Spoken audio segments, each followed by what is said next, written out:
সংসদ সদস্য ব্যারিস্টার সুমনের বিরুদ্ধে আচরণবিধি লঙ্ঘনের অভিযোগ। যে দেশে সত্য কথা বললে মামলা খেতে হয় সে দেশে সত্যবাদী মানুষ পাওয়া যায় না।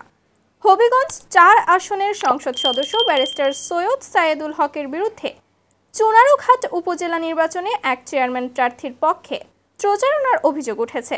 গতকাল শনিবার সহকারী রিটার্নিং কর্মকর্তা ও চুনারুঘাট উপজেলা নির্বাহী কর্মকর্তার কাছে এ অভিযোগ করেছেন মোহাম্মদ আবু তাহের নামের একজন চেয়ারম্যান প্রার্থী।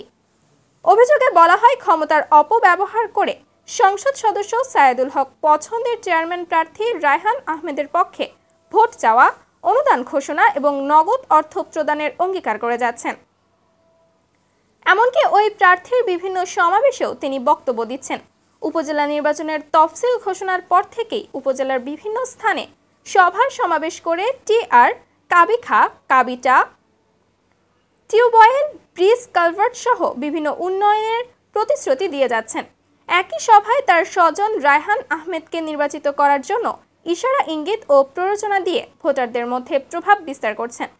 তিনি চেয়ারম্যান প্রার্থী রায়হানের কাছ থেকে টাকা নিয়ে সম্প্রতি সাটিয়াজুড়ি ইউনিয়নের শিলপাড়া এলাকায় একটি ট্রান্সফরমার লাগিয়েছেন এবং সেখানে সভায় তাকে ভোট দেওয়ার আহ্বান জানিয়েছেন। তিনি তার বাসায় বিভিন্ন পর্যায়ের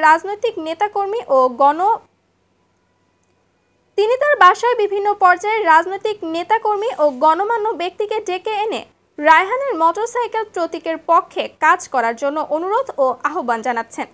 অভিযোগে আরও বলা হয়েছে, ব্যারিস্টার সুমন চা বাগানের শ্রমিকদের ভয়ভীতি দেখান। তিনি রায়হান আহমেদের মোটরসাইকেল প্রতীকের পক্ষে মোবাইল ও হোয়াটসঅ্যাপে ভোট চাচ্ছেন। এগুলো নির্বাচনী আচরণবিধি লঙ্ঘন। 5 মে চুনারুঘাট উপজেলা পরিষদের নির্বাচন হবে। এ ব্যাপারে চুনারুঘাটের ইউএনও ও সহকারী রিটার্নিং কর্মকর্তা আয়েশা আক্তার বলেন, তিনি অভিযোগ পেয়েছেন। অভিযোগের ব্যাপারে জানতে সংসদ সদস্য সৈয়দ সায়েদুল হকের মুঠোফোনে যোগাযোগ করা হলে তিনি কল ধরেননি।